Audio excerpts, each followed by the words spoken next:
Assalamualaikum warahmatullahi wabarakatuh. Oke teman-teman semuanya, kembali lagi bersama saya. Pada kesempatan kali ini saya sedang berada di kebun. Nah, ini adalah salah satu contoh kebun yang sudah rusak ya teman-teman ya. Nah, di sini sudah banyak yang mati. Terus juga di sini daunnya juga kerdil ya teman-teman. Daunnya banyak yang kerdil. Terus buahnya banyak yang rontok tuh. Banyak yang rontok tuh kayak gini. Jadi kebun ini adalah kebun yang akan saya rehab ya teman ya. Kebun ini itu berjumlah sebanyak 1.500 pohon teman-teman ya. Hanya 1.500 pohon, hanya sedikit, dan berpenghasilan 2 kintal ya teman ya. Jadi 1.500 batang itu hanya mendapatkan kopi 2 kintal ataupun 200 kilogram ya teman-teman ya. 200 kilogram itu dalam bentuk green bean ya, biji ya teman-teman. Nah, bisa terlihat di sini tanaman kopinya banyak yang mati, sudah banyak sulaman pakai kopi Liberica. Bisa kita lihat di sini, adapun kopi lancurannya di sini sangat pendek-pendek banget di sini ya, itunya rantingnya tuh, tidak ada buahnya. Buahnya seperti ini. Nah, ini nanti insya Allah akan kita benahi ya teman-teman ya, kebun ini agar bisa mendapatkan hasil yang maksimal untuk kedepannya. Oke teman-teman, langsung aja ya kita lihat tanaman kopi Arsyad ya, ataupun tanaman kopi yang terkenal, nah, yang banyak direview oleh teman-teman petani kopi Lampung Barat, Lampung ya. Oke teman-teman, nah ini adalah contoh tanaman kopi Arsyad teman-teman. Nah, ini Arsyad ya teman-teman. Tuh. Arsyad ini salah satu klon unggulan, tetapi tetap aja ya teman-teman, kalaupun kita pengurusannya itu tidak maksimal ya, bakal seperti ini buahnya tuh, nggak lebet buahnya tuh ya. Batangnya juga udah kayak gini tuh teman-teman, banyak yang rontok. Nah, ini yang merah-merah ini rontoknya teman-teman ya, akibat tidak maksimalnya nutrisi yang ada di tanah kebun ini teman-teman. Dan insya Allah kita akan perbaiki ya untuk kedepannya, mulai setelah panen raya tahun 2025 ini ya. Mudah-mudahan ini prediksi targetnya 2027 teman-teman ya. Kalau 2026 itu kita dalam masa perbaikan. Nah, jadi ini contohnya seperti ini ya, tuh miris banget. Padahal ini termasuk klon yang paling bagus loh teman-teman ya. Disusul dengan klon Bagio, terus banyak lagi lah klon-klon lainnya ya. Termasuknya ini klon yang bagus, tapi ini hasilnya seperti ini, tidak maksimal ya. Nah, ini tugu sarinya juga nggak maksimal tuh, cuman 1-2 dompulannya kecil banget tuh, nggak maksimal bener-bener.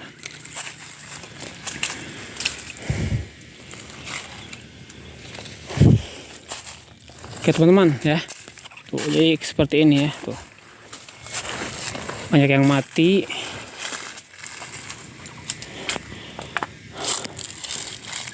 Jadi intinya ya teman-teman ya, kita kalau mau menggunakan klon unggulan seperti apapun, kalau pengolahan tanah di kebun kita itu jelek ya, itu tetap akan mempengaruhi daripada hasil produksi tanaman kopi tersebut teman-teman ya. Ini contohnya ini udah bagus benernya ya, itunya daunnya hijau, cuma daunnya aja.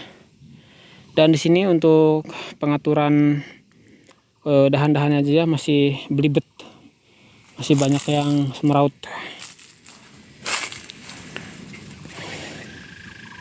Nah, ini salah satu contoh tanaman kopi Mekarsari Lengkong. Nah, kayak gini, dompulannya pecah tuh, nggak maksimal ya. akibat kekurangan nutrisi. Bisa kita lihat ya teman-teman, bisa kita lihat ke bawah. Kalau teman-teman nggak percaya ya, ini akibat kekurangan nutrisi ya. Nih, banyak sekali rontok nih teman-teman, tuh lihat, ini rontok teman-teman. Nah, bayangkan aja, nah tuh rontok ya.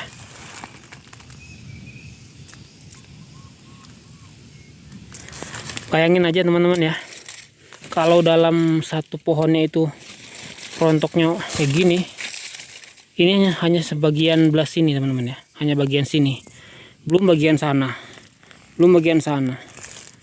Kalau misalnya satu batang ini yang perkiraan yang rontoknya itu sekitar 1 kilo ya, ataupun setengah kilo, kalikan aja sama teman-teman, kalau 1000 batang udah berapa kilo ya yang kebuang gitu ya, yang sia-sia akibat kekurangan nutrisi di dalam kebun ini teman-teman. Maka dari itu kita nanti akan lakukan perawatan, pembenahan, dan juga perbaikan ininya, batangnya ya, supaya batangnya ini bisa lebih tertata, lebih rapi gitu teman-teman. Bisa kita lihat banyak yang mati ya, tuh banyak yang mati. Adapun di sini teman-teman untuk tanaman klon tubuh sarinya ya, nih bisa kita lihat review sebentar. Nih teman-teman, ini ya untuk tanaman tubuh sarinya. Ini memang batangnya cukup besar, tetapi buahnya juga cukup lebat ya, cukup lebat. Akan tetapi di sini saya tidak suka dengan tata letak buahnya ini teman-teman ya. Memang diakui kalau untuk keseluruhan ini buahnya lebat ya. Ini kurang lebih bisa 1 kinjar ya teman-teman ya, 1 batang. Tapi di sini saya kurang suka dengan bentuknya teman-teman. Di sini bentuknya semeraut, acak-acakan gitu. Tuh, bisa lihat ya, tuh. Ada yang ke kanan, ada yang ke kiri, ada yang ke samping. Tuh.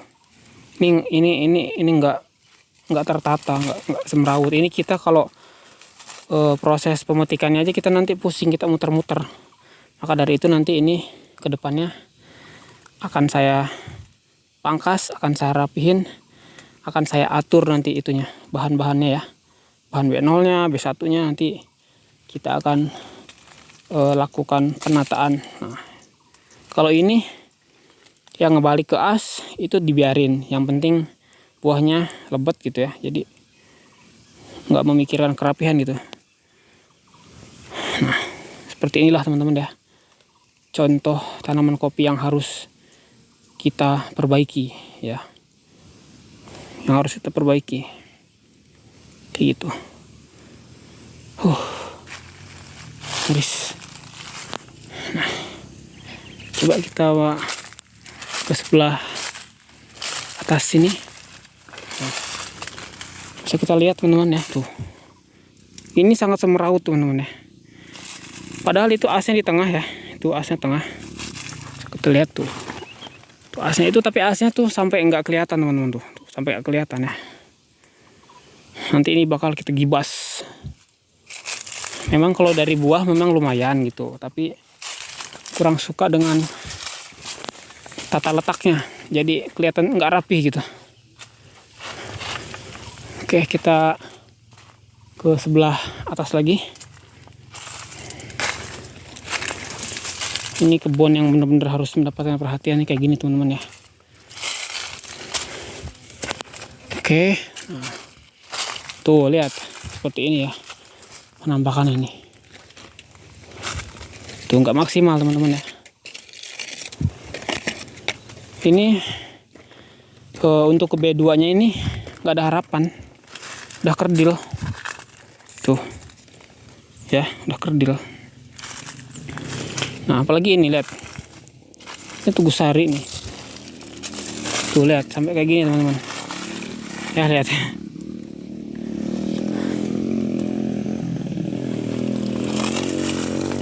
itu kan. Nah ini salah satu tanaman kopi sambungan yang harus mendapatkan perhatian kayak gini tuh. Asnya aja nyaris nggak kelihatan, bukan nggak nyaris, nggak kelihatan. Nih ini asnya di sini. Tuh teman-teman ya, nih asnya nih. Tapi saking acak-acakannya ini sampai kayak gini, gak karu-karuan. Kita nggak usah lah memikirin lebetnya doang gitu teman-teman, harus memikirin kerapihannya juga. Jadi kalau misalnya ada yang kerja, nanti yang kerjanya juga nanti metiknya enak gitu ya, rapi gitu, nggak banyak yang patah gitu teman-teman. Oke teman-teman, mengingat durasi yang cukup panjang ya, kita lanjutin di sesi selanjutnya. Oke, terima kasih. Assalamualaikum warahmatullahi wabarakatuh.